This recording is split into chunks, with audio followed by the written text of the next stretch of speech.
Bonsoir. Encore merci d'être venu si nombreux ici. Et merci à Adir, qui est un familier de cette librairie, avant même la publication de Saint-Guessavo. Ah bah oui, ça c'est... Et je suis très heureux de le recevoir, très honoré pour la librairie qui a accepté notre invitation pour présenter ce livre. D'accord. Alors donc je suis très honoré de votre présence ici et les soirées, les jeudis soirs de cette librairie qui commence à prendre le corps, ça devient un peu une habitude.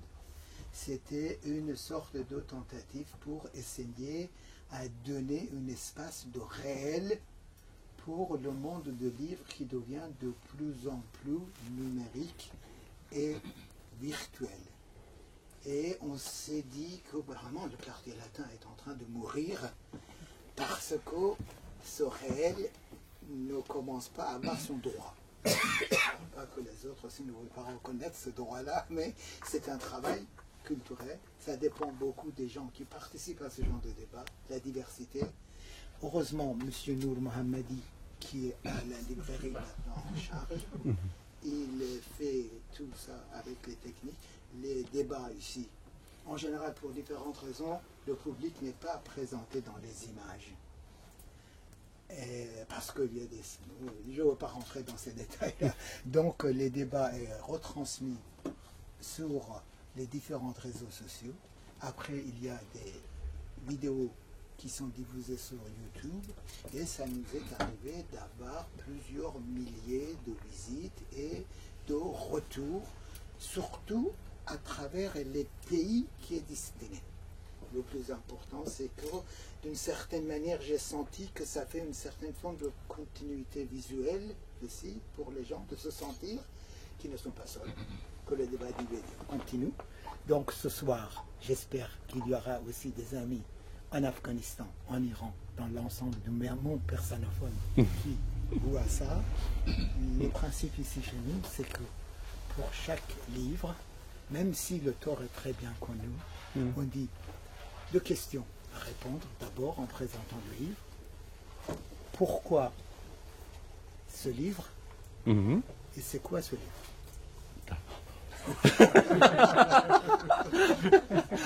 Bon. Après, ça ne dépassera pas 20 minutes à 30 minutes. Et après, il va y avoir un échange avec le public. D'accord. Questions-réponses. D'accord. Je demanderai que les questions soient courtes pour qu'il y ait le temps pour tout le monde. Et après, il y a la signature. Alors, je cède la parole à Maître de jonglerie avec l'écriture et les paroles. Qui est Adir. Merci infiniment. C'est vrai que là, je connais M. Salamatian il y a quelques années, quand je faisais mes études à la Sorbonne, je venais toujours ici chercher des livres. Et je me rappelle, le premier livre que je cherchais de voir tout, c'était Maqalat Shams, les essais de Shams, en persan, c'était nulle part ailleurs, c'était ici. Et puis voilà. Et en même temps, on avait des amis communs, notamment 2 personnalités à qui j'aimerais bien rendre hommage ce soir. D'abord, à mon premier éditeur ici en France, Bahman Amini, qui avait une maison d'édition Khawaran à Vincennes. Et c'était lui qui a publié d'abord Terre et Cendre, c'était en 97-98. Un homme de cœur, un homme simple mais profond. Et voilà. Et deuxième personnalité aussi qui me suivait toujours, aussi bien comme journaliste et comme ami, c'est Madame Habibi, Farangis Habibi, qui nous a quittés il y a quelques mois. Malheureusement, je n'étais pas là durant tous ces décès. Voilà. Et chose faite. Voilà. Nos hommages. Maintenant, alors, pourquoi ce livre? Ça commence même à dire pourquoi j'écris.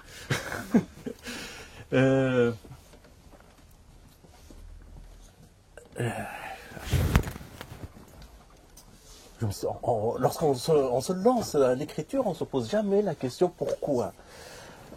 Ou peut-être il faut répondre comme Shams, qui dans ses essais, il dit « C'est l'histoire de la perle cassée que j'ai offerte à ma bien-aimée. Pourquoi une perle cassée me demande-t-elle » Je lui ai répondu « Pour que tu me poses la question. Pourquoi ?» C'est en persan, c'est pour entendre un peu la voix de Shams, il disait Hadith shakastane goharast kepursi chara shakasti goftam to bepursi chara. Et oui, c'est vrai, c'est à chaque fois de la même manière qu'on se pose la question pourquoi je suis dans ce monde. Mais je commence avec une petite anecdote avec ma fille, qui à l'époque avait 14 ans. Elle m'a demandé de lui raconter un peu l'histoire de ma vie, de mes parents, de tout.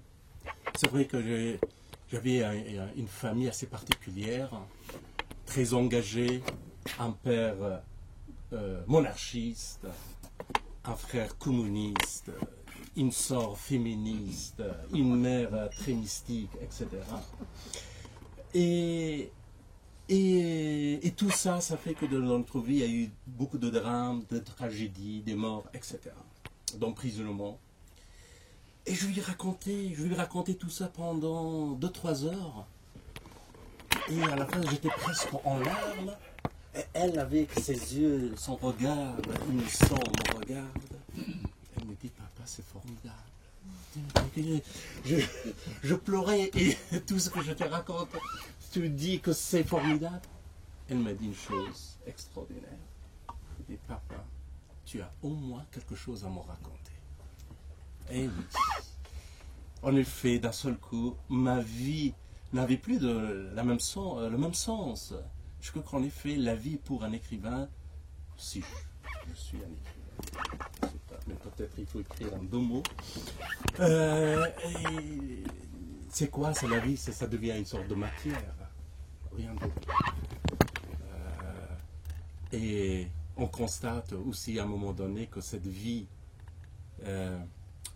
comme tous les événements, comme toute réalité, pour pouvoir exister, a besoin d'être raconté, en effet. Je crois que le livre, c'est lorsqu'on écrit, c'est d'une certaine manière pour dire que voilà, j'ai existé dans ce monde. J'ai vu des choses, j'ai vécu des choses. Ensuite, où est-ce que ça nous amène, ça je ne sais pas. Mais c'est formidable que d'un seul coup, un livre qu'on écrit dans sa solitude, dans ses doutes et incertitudes, à un moment donné, sort, on ne sait pas pourquoi. Je crois toujours que c'est l'histoire. L'histoire avec grande H. H aussi bien comme lettre que comme objet. Et ça nous rattrape à un moment donné. On écrit dans sa solitude avec ses blessures. Et c'est l'histoire qui s'empare de tous nos maux, de toutes ces douleurs, et selon ses besoins politiques, économiques, culturels, quoi que ce soit, s'empare de ça. Et puis, le livre, voilà, trouve son existence dans la société. Je ne fais pas des illusions que non, dire que voilà, parce que j'ai beaucoup de choses à dire dans ce monde, que j'écris bien, etc. Je dis non, il y a tant d'autres écrivains, tant d'autres gens magnifiques qui sont là, qui écrivent, et simplement il faut qu'un jour ou l'autre, l'histoire les rattrape. De la même manière que dans ce livre, je montre aussi comment l'histoire rattrape deux Afghans qui vivent le même jour une histoire assez simple, pour ne pas dire banale. Il y a un personnage qui s'appelle Tom, en exil. Il vit entre Paris et Amsterdam. C'est un commis voyageur, un commercial.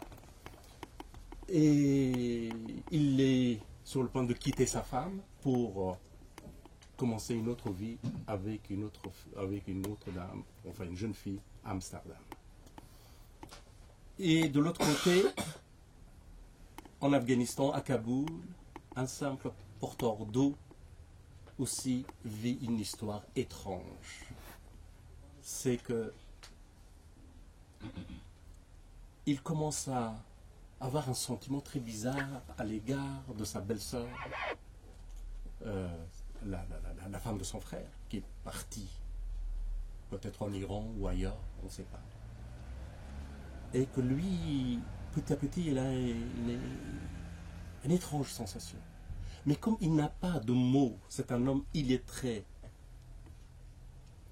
il n'arrive pas à définir ses sentiments, à poser des mots sur ses sentiments.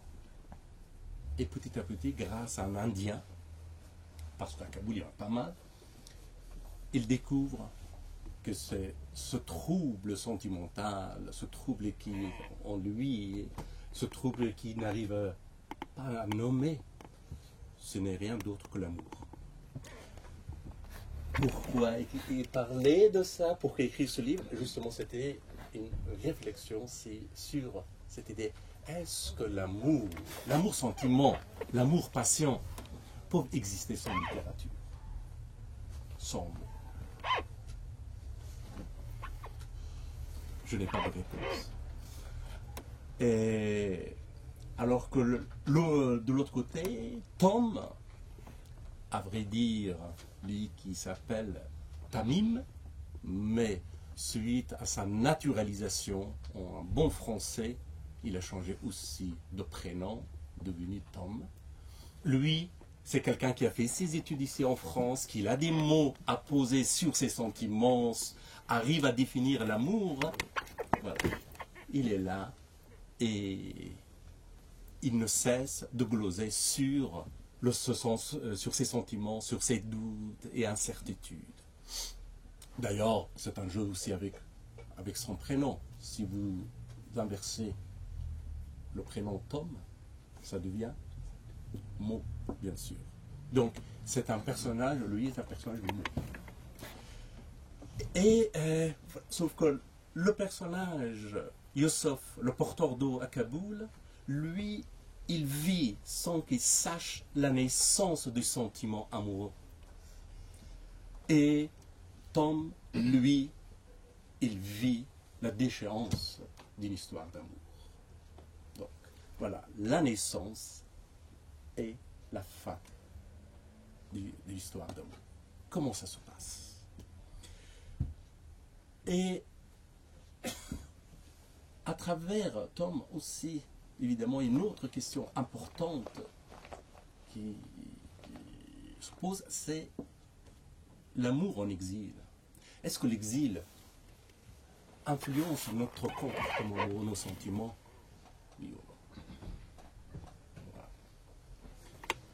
De la même manière que la littérature influence, l'exil aussi a forcément sa part.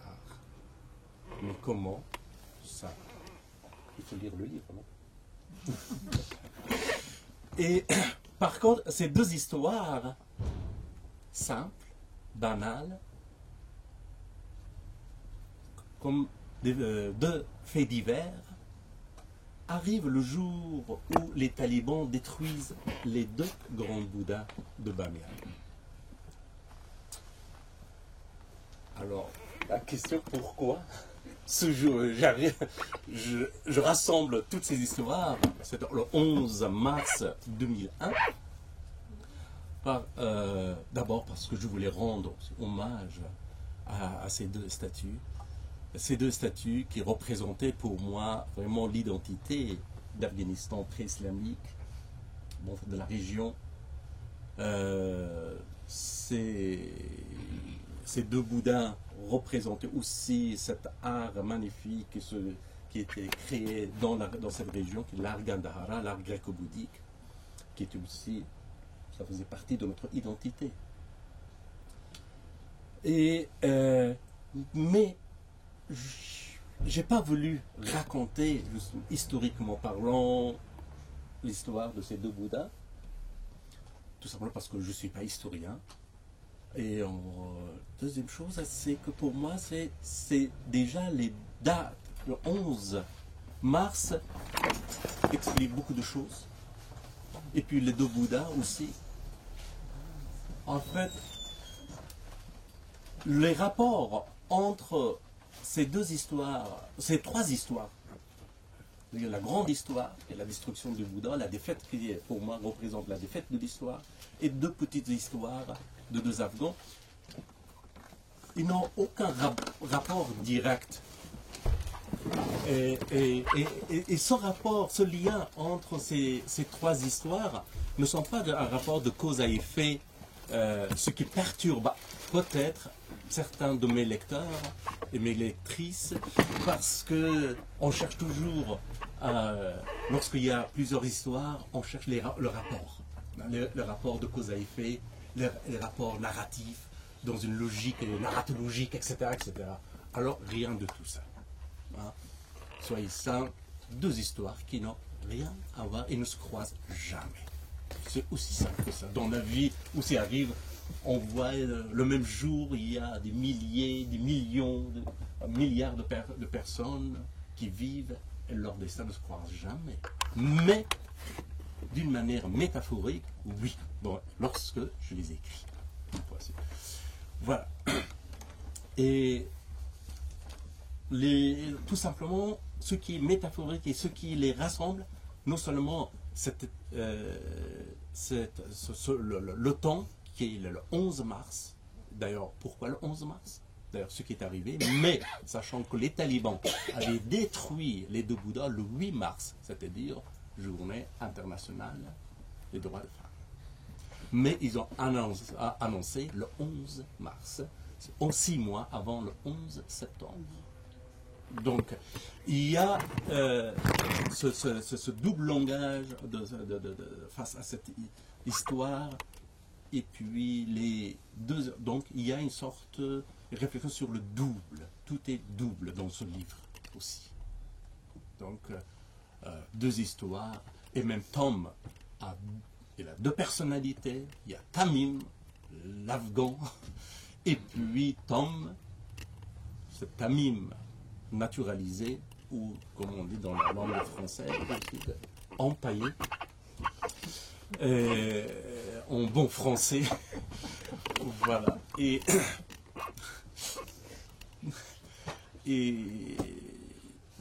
donc, de la même manière, le porteur d'eau à la maison, on l'appelle Youssof, mais à l'extérieur, on l'appelle porteur d'eau, tout simplement. Ça prend, absolument. Donc, et ainsi de suite. Donc, pourquoi le double? Alors là, c'est encore une autre histoire. Donc, deuxième histoire, c'était pour... Deuxième question, c'était... Donc, pourquoi j'ai écrit ce livre? Donc, je l'ai répondu. De quoi raconte ce livre? Ça aussi, je le raconte. Voilà. Je ne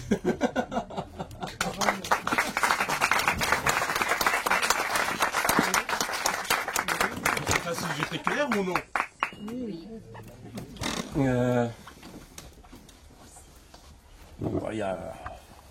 C'est vrai qu'il y a beaucoup de choses à dire. Et... On peut vous poser des questions? Allez-y. Est-ce que vous avez écrit ces histoires d'abord en persan ou Donc, dès que vous avez commencé, c'était en français. C'est une très bonne question. Alors, les deux histoires ont été écrites ont été commencées en 2005. Et en regardant mes notes, en effet, l'histoire de Sakor de porteur d'eau, ça se passe à Kaboul, je l'ai écrit en persan, l'autre en français. Encore c'est deux. Voilà. Je sais pas, l'histoire double me suit partout, je crois que même dans Terre et Cendres, le tutoiement de personnages, c'est déjà doubler le personnage. Et ensuite, dans ce livre aussi, première histoire, qui est l'histoire de Tom, le narrateur le tutoie. Donc, et à un moment donné, ce tutoiement se transforme en troisième personne. Pourquoi? Ça aussi, on le saura.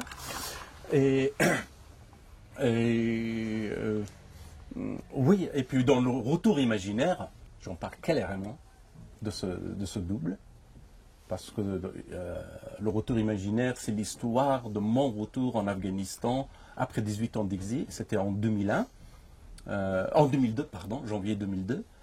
Et j'ai photographié mon retour et j'ai écrit mon retour sous forme d'un conte. Et là, il y a deux attiques, un qui est parti en exil, l'autre qui est resté en Afghanistan. Donc, et ainsi de suite. Donc, c'est toujours... C'est vrai que l'exil, ça rend schizophrène. Ça, oui, c'est peut-être... À la recherche de temps perdu. Voilà. De mon perdu ou du temps perdu? Oui. J'ai deux questions pour le moment, j'en aurai peut-être une mineure. Le prénom de Tom, c'est pas un prénom typiquement en français, Si. c'est plutôt anglo-saxon. Oui. Qu'est-ce qui vous a fait faire ce choix?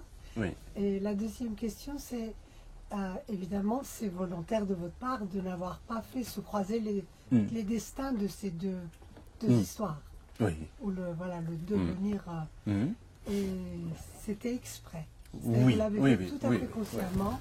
Oui, Tom, tout simplement, parce que je connais pas mal d'amis afghans, même de familles, qui, suite à leur naturalisation, ils ont changé de prénom. Donc, comme il était en plus il est un commercial, donc évidemment avec un nom tamim, ça serait un peu compliqué pour vendre ici en France. Donc, il a changé de prénom. Tom. Et comme j'ai dit tout à l'heure, c'est oui. Ensuite, parce que Tom, comme c'est quelqu'un qui vit dans les mots, voilà, c'est bon. Et les deux histoires, pourquoi ne se croisent pas? Bah, écoutez, à chaque fois quand on parle, par exemple, de 11 septembre, tout de suite, chacun pense à une chose. Et ce jour-là, je faisais ça. Tout le monde. Et moi, je me suis posé la question, mais alors, 11 mars, à l'époque que les talibans détruisent les deux Bouddhas, qui faisait quoi? Voilà. Je dis toujours, je récite toujours tout le monde connaît, Bishnavazna est une hikayat mekonat, was Jedoi Haosh hikayat mekonat, c'est le premier, les deux premiers vers de Masnavi de Rumi, Écoute l'onaï. Il y a une chose extraordinaire dans ce poème, parce que Rumi, lui aussi, il était un exilé. Et lorsqu'il dit écoute le naï, qui parle de la séparation, évidemment, il parle d'une certaine manière de l'exil. Quel genre d'exil? Ça, c'est autre chose, bien sûr. Peut-être religieusement, oui. Religieusement parlant, toute l'humanité est en exil, d'une certaine manière. Les premiers exilés sur cette terre, c'était Adam et Ève, chassés. Ensuite, biologiquement parlant, scientifiquement parlant, oui, le premier exil universel connu par l'humanité, c'est lorsqu'on quitte le ventre de sa mère. Donc, bien sûr, lorsque Rumi parle de ça, bien sûr, il parle aussi bien religieusement, biologiquement et historiquement, de tout point de vue, bien sûr. Par contre, derrière ça, derrière ce point, il y a une autre chose plus importante pour moi qui va même plus loin peut-être que Rimbaud. Évidemment, tout le monde connaît cette phrase de Rimbaud, « Je est un autre », mais sauf que personne ne parle de ce qui est écrit après cette phrase. Il dit « Je est un autre, tant pis pour le bois qui devient violent. » La même chose, lorsque Rumi il parle de naï, c'est quoi? C'est-à-dire que si on ne coupe pas cette tige, ce naï, c'est bon mot, de ça, de la roseraie, justement de naïston, il ne deviendra ni kalam, ni flûte. Donc, pour partir, pour devenir quelque chose d'autre, on a besoin, justement, de se couper d'une certaine manière. Oui, Hedayat, s'il ne se coupait pas de ses racines, il n'aurait jamais écrit de cette manière, bien sûr. Même en Iran, il s'était coupé. Il était ailleurs. Il a renoncé presque à la couche sociale de sa famille. Donc, vous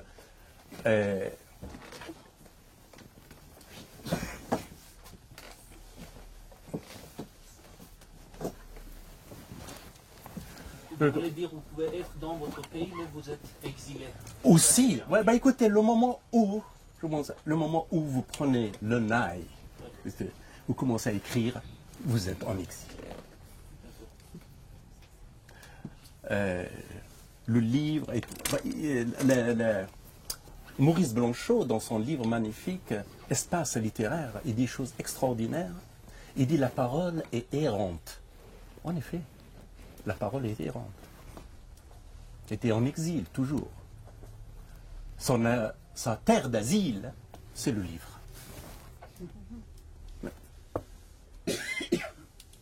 Donc, moi, je sais pas, on peut rester aussi bien chez soi, sur sa terre, mais le moment où quelque chose qui ne va pas en vous, qui vous oblige de vous couper avec votre... C'est là que oui. Sinon, on se répète, sinon on répète tout ce qui a été écrit avant, etc., etc., etc. Je m'excuse, c'est vrai que je ne vais pas retourner. Oui, alors vous nous avez révélé que cette histoire est née pour vous dans le projet d'écriture en 2005.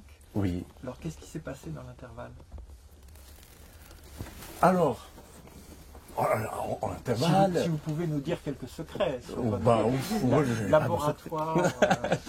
Non, c'est que souvent, j'écris très vite les premiers jets de mes livres. Ensuite, je les laisse. Je les laisse dans un coin. 7 ans. Vous voyez, 3 ans, 5 ans, 7 ans, et ensuite, je reprends doucement et puis j'écris. Je n'arrive pas à écrire immédiatement sur les événements récents. Il me faut de distance par rapport à tout. Voilà.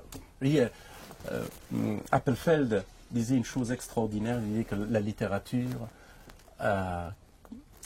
c'est réconcilier le passé, le présent et le futur. Sinon, ce n'est que de l'histoire, c'est du journalisme, c'est de science-fiction, c'est tout. En effet. Et si je peux me permettre une question dans la question, donc quand vous revisitez ces textes 2 ans, 5 ans, 7 ans après, vous les redécouvrez?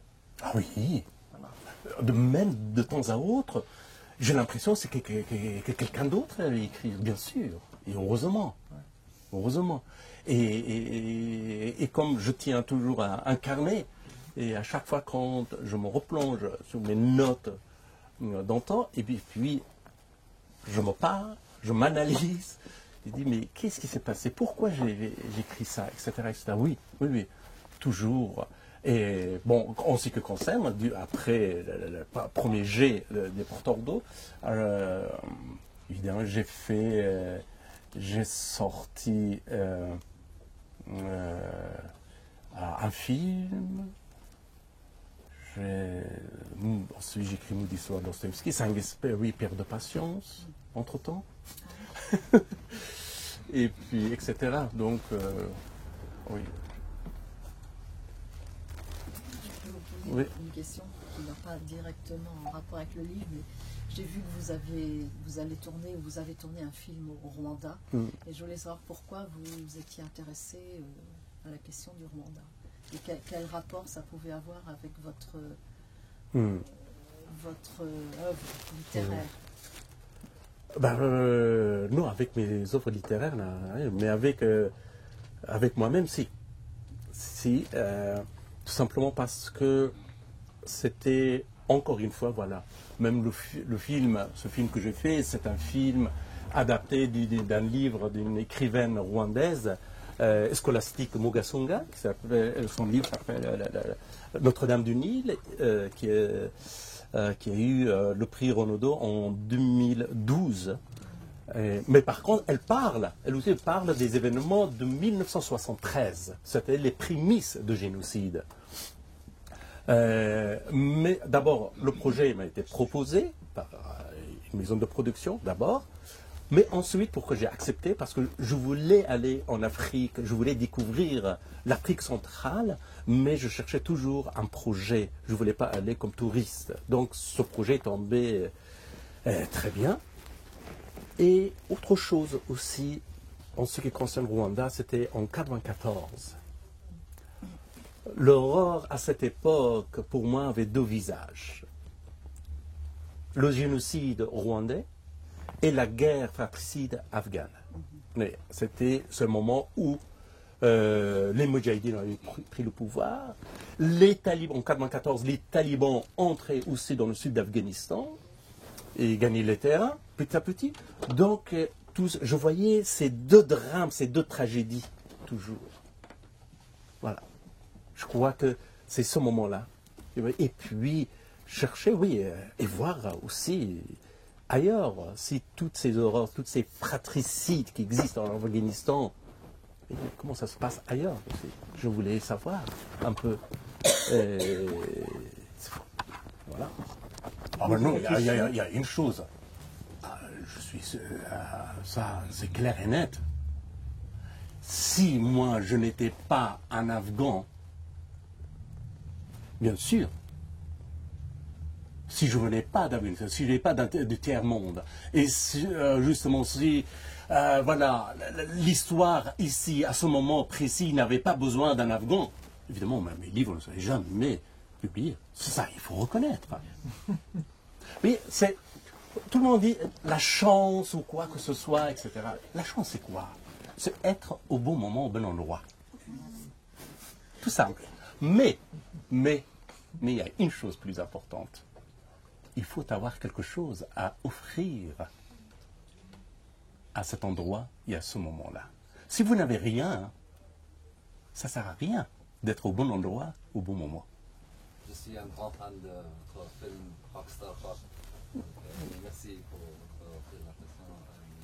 Aujourd'hui, mon question, c'est encore un pourquoi. Et pourquoi les porteurs d'eau, excusez-moi si j'ai raté ce part dans votre présentation, pourquoi ce nom pour votre livre? Les porteurs d'eau? Parce qu'il y a un personnage qui est dans lui qui est porteur d'eau. Il y a d'autres histoires aussi. Oui, et alors, il y a dans le livre, il y a un moment donné, il y a une dame Spinoza, qui s'appelle Rose Spinoza. C'est un jeu de mots, bien sûr. C'est en plus nom donné par quelqu'un d'autre, par un personnophone à cet homme, à cette femme. Rose Spinoza. Voilà. Et elle dit à un moment donné à Tom, il dit, tu sais que tout être humain est fait de 90% d'eau. Il dit, nous sommes tous des porteurs d'eau, en effet. Et deuxième chose, en effet, l'eau, ensuite, il faut prendre l'eau comme métaphore, bien sûr. La vie a commencé avec l'eau, etc., etc. Donc l'eau et ça. Et dans le livre, oui, en effet, il y a deux personnages, l'un qui porte de l'eau et l'autre est porté par l'eau. Parce que le porteur d'eau, il est dans un Kaboul complètement, piqué dans le Kaboul hivernal, mais un hiver sec. Comme il dit, c'est un hiver glacial, mais complètement sec. Alors que Tom, de Paris jusqu'à Amsterdam, il est sous l'eau. Donc, en effet, c'est... à vrai dire, j'avais écrit au départ, entre nous, alors, je reviens sur la cuisine de l'écriture, ça faisait 600 pages. Et j'ai taillé. Et non seulement ça, je m'étais imposé une contrainte assez importante, c'est que je voulais écrire ces deux histoires sous forme d'anagramme.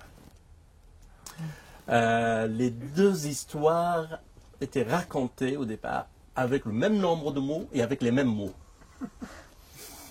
C'était... Et c'est vrai que ça, à un moment donné, quand je finis, je dis non, c'est trop... Ah, c'est un jeu, un peu, c'est tout. Et j'ai tout cassé, j'ai tout réécrit, j'ai repris. Mais quand même, il en reste pas mal de cet anagramme dans ce livre. Oui, oui.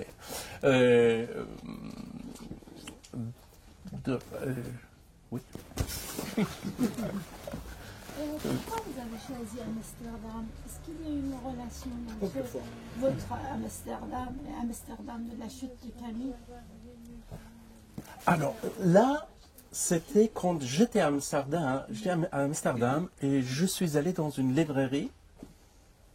Et là, il y avait aussi des parties des livres français. Il dit la chute de Camus. Il dit, bah oui. Et c'est l'inconscient que peut-être à travailler. Mais à vrai dire, moi, je l'ai choisi juste pour une autre raison. Parce que Pays-Bas, c'est le pays le plus bas. L'Afghanistan, c'est le pays le plus haut, qui touche presque l'Himalaya. Vous voyez? Donc, Amsterdam, c'est une ville plate. Kaboul, c'est une ville avec des montagnes, etc., etc. Oui, il y a justement tous ces anagrammes, etc., que je vais ensuite... Bon, j'ai laissé tomber tout le jeu avec le mot Amsterdam, en persan, donc, etc. Et puis, aussi, à cause des coffee shops. Un Afghan, quand même.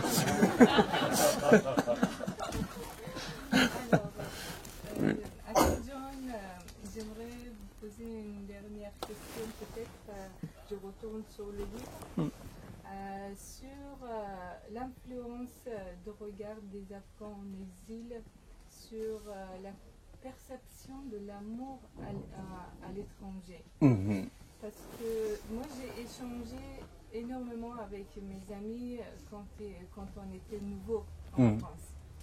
Et quand on est arrivé, pour les garçons, la perception de l'amour, c'était la facilité de tomber amoureux aux femmes françaises, alors qu'en Afghanistan, c'était impossible. Donc, est-ce que cet amour dont vous faites référence dans votre livre, a été un peu inspiré de leur manière de regarder cet amour. Oui, bien sûr, bien sûr. C'est vrai que je parlais beaucoup de la guerre, là aussi j'en parle, mais toujours dans cette guerre, dans ce front de guerre, j'aime bien parler de quelque chose très simple et puis qui touche aussi tous les, que l'on soit afghan ou non. En effet, l'amour c'est quelque chose que ça touche. Tout le monde connaît, tout le monde a vécu à un moment donné dans sa vie une histoire d'amour à passer. Mais moi j'étais très frappé à Kaboul par cette phrase que l'on écrit derrière les voitures. L'amour n'est pas un péché. Ishq gunah nist. Et toujours ça, quand je dis, mais c'est extraordinaire, pourquoi écrire ça quand même? Ça veut dire, en écrivant ça, on dit quelque chose, c'est-à-dire que dans cette société, on considère que l'amour est un péché. Alors que toute notre littérature ne parle que l'amour. Alors c'est quoi? Pourquoi tant de violence à l'égard de l'amour dans nos pays? Et pourquoi tant de violence en amour en Occident? Moi, je ne dis pas que ici, ça va. Mais déjà, quand même, l'expression tomber amoureux, on dirait une chute. Non? En anglais aussi. Donc, déjà, oui. Et cet amour, c'est-à-dire Hafez qui disait ça, oui, l'amour recommence toujours très bien, très joliment. Même. Hein? C'est vrai que l'amour en soi, c'est quelque chose de très très particulier. D'ailleurs, mon prochain livre, ça sera plutôt une sorte d'essai sur cette conception de l'amour, aussi bien en Occident qu'en Orient.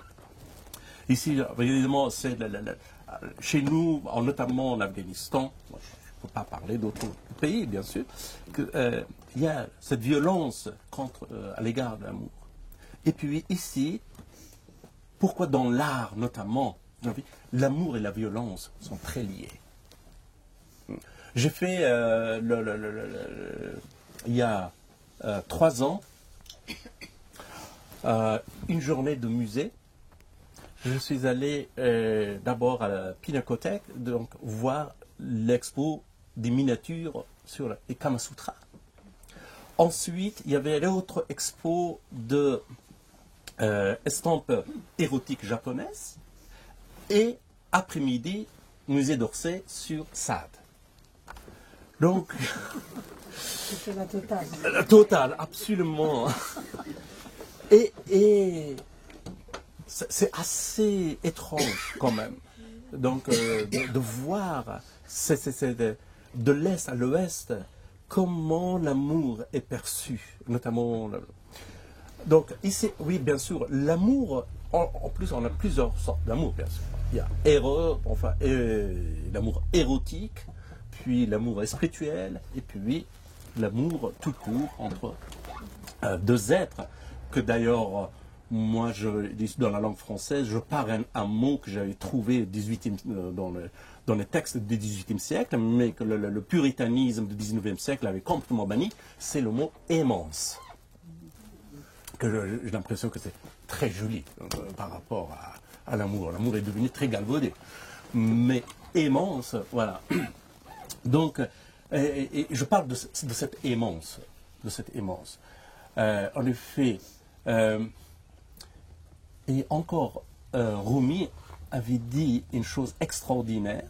Il dit que ta tâche n'est pas chercher l'amour, mais ce qui t'empêche d'atteindre, de trouver ce qui t'empêche d'atteindre l'amour. C'est-à-dire, la première réflexion, c'est qu'est-ce qui nous empêche? C'est-à-dire les interdits. Vous voyez, et un amour sans interdit existe? Je ne sais pas. Alors, le Rumi en personne. Allez. Ah, l'âge, oula, ça j'ai... Je trouve. Oui. Qui m'intrigue énormément dans le regard des Afghans envers l'amour, c'est envers l'amour évidemment ici en Europe, c'est une femme fragile et facile. Alors qu'une fois qu'on est dans le piège de l'amour, on découvre que cette femme fragile ou facile plutôt, parce qu'elle accepte très vite quand un Afghan fait un pas vers elle, son amour. Et au deuxième degré, cet amoureux afghan va découvrir que cette femme, en fait, c'est pas si facile qu'elle a l'air, parce qu'en découvrant de plus en plus, justement, on tombe amoureux et on tombe dans le piège. Et j'avais vu je ne sais pas, quelque part où c'était une sorte de description de l'amour.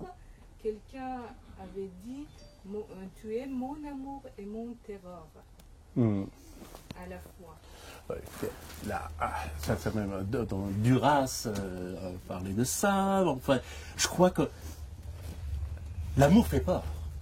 Qu'on soit afghan ou non, qu'on soit iranien ou non, qu'on soit indien ou non. Justement, je pense que les autres... Et en plus, l'amour venant d'une femme, la femme qui désire, évidemment, elle fait peur aux hommes. Alors là, donc il faut avoir un divan. Monsieur Salamatian.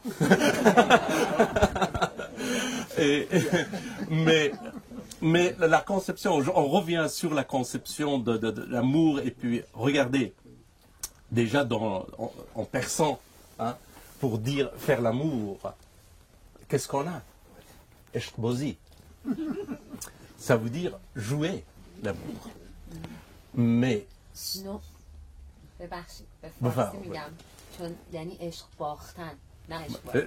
J'allais justement, j'allais revenir sur ça, qui est justement le même, le bozi, ça vient justement de Bortan, en effet, qui est justement on perd. Et ça c'est, d'ailleurs, on parle justement dans ce livre. Et pareil, comme ça en français, qu'on dit tomber amoureux, c'est la chute. Oui. L'amour, il y a ça. Toutes les histoires d'amour, il y a quelque chose de chute en elle, malheureusement. On perd, en effet. Et d'autant que c'est pourquoi ça, mais je crois que ce n'est pas encore une fois en Afghanistan. Écoutez, même chez Platon, la conception de l'amour, voilà, l'être coupé en deux, qu'on doit chercher l'autre moitié. Donc, c'est-à-dire, on a perdu quelque chose. Oui. Donc, l'amour est toujours lié à ça. Et d'où cette violence, aussi bien contre l'amour qu'avec l'amour. Vous voyez, ça fait partie.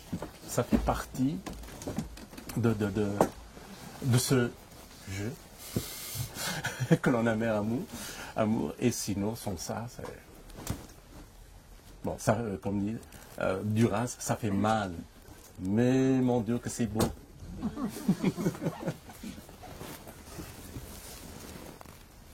Ma question, c'est que, en fait, j'aimerais que tu expliques, quand je dis ce que tu dis, tu fais une définition du soi de ton jeu et de la faiblesse, notamment, je prends cet exemple de la faiblesse entre différentes religions, etc. Ça m'a vraiment très très intéressé. Comment comment on peut le voir dans tes livres et dans tes travaux. Et je vais en finir avec 3 questions. Comment on peut donner sens à l'identité, parce que là, tu traverses dans tout le livre l'identité. Comment on peut, étant l'axe de l'écriture est une action sur l'environnement, donner un sens, n'est-ce pas, et intersubjectivité par la suite. on fait un sens, comment on peut le mettre en lien avec l'action, donc l'éthique. Parce qu'on entre intentionnalité et l'action, on entre d'emblée dans l'éthique. C'est pourquoi Sartre, il définit tout de suite qu'est-ce que c'est la littérature, n'est-ce pas? Et comment disons, l'élément d'aventure que l'écrivain comporte, en fait, je dirais, l'acte d'écriture, ne peut pas être comment dirais-je, être réduit à une simple aventurière. Qu'est-ce que la littérature? Est-ce que c'est simplement une aventure